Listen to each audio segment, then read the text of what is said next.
What is up, everyone? JD here. Hope you're doing well today. Got a knife review for you. Let's get into it.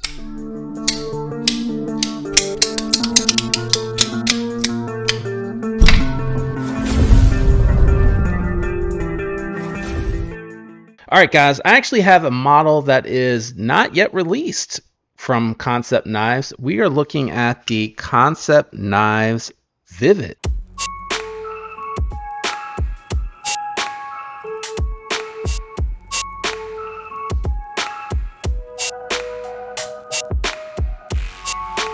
So we have a unique model here for sure. This is a Jacob Lundquist design.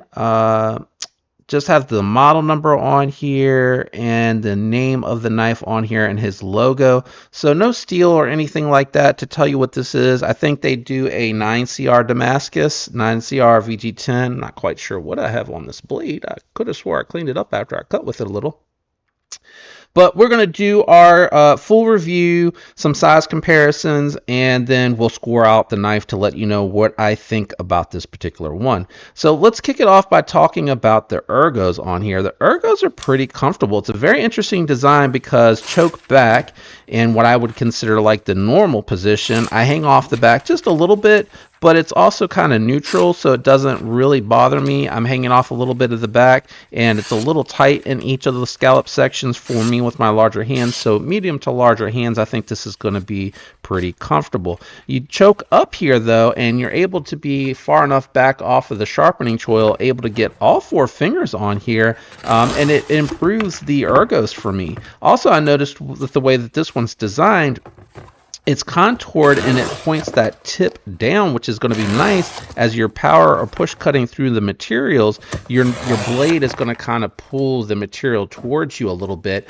So I like the fact that it does have a straight edge, but again, the materials are going to be pulled back towards you when you hold it in your more natural grip and your natural cutting position. I also like the fact that you have this Wharncliffe blade shape here. It's fairly comfortable. It took me a minute to kind of figure it out because I was, wasn't sure where to land. But once I realized that you just put that middle finger in here and you use the thumb and your index finger to kind of pinch, it's pretty comfortable. It's not great. It's not great, but it's good, right? You can do a little bit of trace and detail cut with it and then get up off of there. To me, this feels more like a work knife, utility knife, where you're going to be cutting through material a lot, where you're going to be using it in this grip. Like this, to me, is definitely the most comfortable. One of the things that I noticed that I really liked is the fact that it is a back-mounted pocket clip. Now, Kansept uses T6 button screws. They don't nest these, unfortunately, but it does look like it's reversible, but I'm not quite sure because it's curved this way.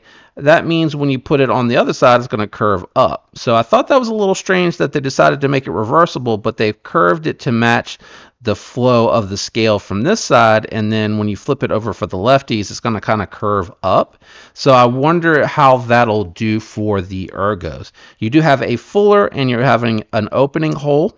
What's new for me that I've never seen from Kansept is you do have this crossbar lock mechanism, not knife. Well, it is a knife, but crossbar locking mechanism is what I'm trying to say.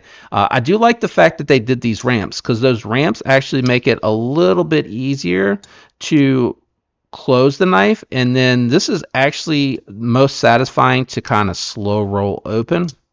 The reverse flick, it's a little mushy if I'm honest. They really need to refine and tune these, especially after seeing Kansept, Vosteed, and QSP and CJRB really nail the detent on these and make them tougher to overcome. What I'm noticing with this one, if you look really closely here, you'll see that it's kind of angled out like this. I did bring out the Volt out here because the Volt has just such an excellent one. But if you look really closely here, what you'll notice is that theirs goes more up and down. It doesn't ramp towards the back of the knife. So the lock truly, when you look at this one, and the black ones are so hard to show this, the blacked out are so hard to show this because they are so dark. It doesn't show up on camera as well. But you see the lock right here? You see what it has to overcome? So because it's sitting straight up and down, it's right here if you're not following me. because it's straight up and down like that, you're actually having to overcome that wall to disengage it. Whereas on these knives like the Benchmade and Kansept and so many others, you know, it's ramped, so it's actually easily able to overcome it. You see how easy it is? The one on the QSP and CJRBs was like this as well. It's a straight up and down wall. So instead of it being ramped like this and kind of rolling off of it, it actually pushes this lock further back. So it doesn't allow the lock to come all the way forward. So if you look at it in the open position, this is all the way forward. If you look at it in the closed position, you see it has this gap right here. That's not letting it come all the way forward. So what you want to do with these lock mechanisms Kansept is you want to move it back and you want it to go straight up and down. And then what'll happen is as it overcomes from back here, it'll move forward and it'll push the lock all the way back to disengage it. But you'll allow it to come all the way forward closed. The reason I say that is because I figured out when I started looking at the Kaisers, because Kaisers was kind of the first to do this, but CJRB and QSP really helped me realize how are they able to get it to feel so nice. It's not the spring tension, it's the design of the lock interface. The way that lock engages is what allows this to really work well.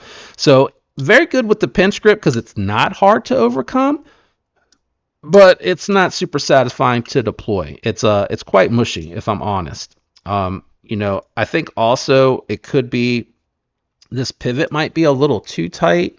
I don't know if I can loosen it because it doesn't look like it's captive. Yeah, it's unfortunately spinning the whole thing, and Kansept doesn't do that either. It's not captive. Let's talk about some of the finishing touches. This is something I feel like Kansept does a really good job with. So I believe this is steel. I'll check this, didn't I? Nope, titanium. Titanium bolsters, raindrop carbon fiber. 9CR VG10 Damascus also looks like raindrops to me.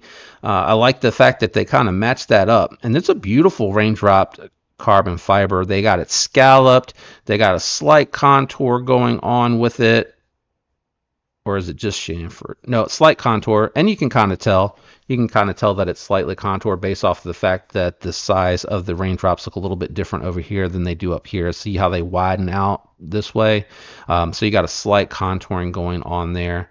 Yeah, and you can see it in the titanium here as well. Just a very slight contour. Very thin geometry, good cutting edge geometry, a cute tip out here. And again, I do like the way that they did their studs. It's very nice. And let's go ahead and do some size comparisons, and then we'll go ahead and score the knife. All right, as you can see here, this is actually smaller than the Volt and the Mini Grouper, but again, you have that forged choil, so you're actually able to still get a full size grip. And then when you talk about the cutting edges here, it's a little bit smaller than both. Actually, it's a lot smaller than both. Let's do a couple more. All right, so we got the Spyderco Para 3 Lightweight. This is very comparable to the Para 3 Lightweight, still a little bit smaller, but it has a more generous forged choil for you to choke up on. And then when you compare cutting edge here, you can tell that the Para 3 Lightweight has just a little bit more cutting edge on there. Let's go ahead and do close profile. All right, closed profile takes up about as much room as your Para 3 Lightweight. Your Volt takes up a little less room than the actual Vivid does. Let's go ahead and grab the scale and check the weight on the Vivid out. All right, coming in at 3.8 ounces, so a little heavy, but not awful. I think that has to do with all the materials that you have on here because you need the steel liners for the crossbar lock, and I think it is a titanium backspacer, and actually titanium liners. So that is how they're able to keep that weight down, because I'm like, is it steel? But it looks like it's titanium liners, which means that it should have race bearings in here with the ceramic balls. A little hard to tell with that black. Oh yeah, I can see them. Yep, ceramic, caged, and that means Kansept, if they hold true to what they normally do, race washers. I can't disassemble this one. It is pass around, but I did do the little bit of cutting, as I said. Good cutting performance. Very slicey geometry on here, and it was comfortable to hold cutting through the cardboard, and it was excellent for your tabletop cutting. It did a great job, and the Damascus looks like it held up really well too there for me. What am I going to rate this? So my rating consists of ergos, sharpening choil, edge geometry, ease of maintenance, which I can talk about, but I was not able to disassemble this one. So that is something to keep in mind. And then your materials. So Damascus is kind of preference. You either like it or you don't. That's where I kind of land on it. Me, it's kind of funny because sometimes I like it, but most of the time I don't. So for me, I'd rather have the S35EN blade on here, which I'm assuming, or they may do 20CV. They've been dabbling in 20CV a little bit, but I'd rather have the S35EN blade on here. I like the titanium bolsters, titanium liners. I hope that they don't do the Chinese carbon fiber that they've been doing lately, but they just started getting into it, so I have a feeling that will be the case. For me, it would be S35EN with these materials, but typically they don't do it that way. Usually if you're getting S35EN, you're getting that knockoff carbon, fat carbon on there that they do, and I just don't like the colors of those. I'd rather them go back to the colored, so the gold dark matter, the twill or shred carbon fiber with the color in it that they did way back. I don't know why they stopped doing that. They did them in reds and blues, and then they just kind of did like a shred carbon fiber onlay. I would prefer that, but I'd like this with the S35EN. Titanium pocket clip. It is reversible. I just don't know how well it would work. It is a very tight clip, but I did test it, and because it is ramped so high, it goes in and out of the pocket nicely. And truth be told, I don't think I really noticed it too much when I was holding it in hand cutting with it. For me, good action as far as how smooth it is, but very mushy because they don't have that lock face geometry done right on this particular one. I like the design. Very unique, very cool. I think it's going to be a good performer. I think it's nice and compact for carry. Very comfortable to hold in this position. To me, I just want to use it like this all the time. I don't think I would ever choke back. And then once in a while to choke up, it'll be fine. It's not the most comfortable because it's a little too tight for me up here on the tip. And like I said, I was struggling a little bit trying to figure out where to hold this one, just because it puts me too far back here. This is too far back to get that detail that I want, and then when I choke up, it's got me up too far. So a little uncomfortable, not great. All right, no stalling. What I'm going to give this one overall, great materials. The fit and finish are good. Action is smooth, but a little bit lackluster for me with the crossbar lock for opening. I do like the crossbar lock close because I like to use these ramped studs, which you see on like the Kunwus. I really like that a lot. I think this one here, you kind of gotta let it bounce drop because I keep missing when I try to time it like that. It bounces out. But for me, yeah, there you go. It's just timing. I haven't done it in a few days, so that might be why. All right, score time. I am going to give this one 6.8. Solid score. Nothing super special here going on with that lock mechanism, but it does make up for it with your materials. I think it's a very unique design. So I'm going to go with 6.9. Let me know what you think about the Kansept Vivid down in the comments below. Do you like this one? Don't you like that one? Are you interested in seeing some of the other finishes that they do with this one? If you enjoyed the video on your way out, hit that like. Links are down in the description. It helps the channel when you use them. And leave a comment. It does help the algorithm. Special thank you to those channel members. I love you guys. I hope you all have a fantastic week, and I'll catch you on the next one. Peace.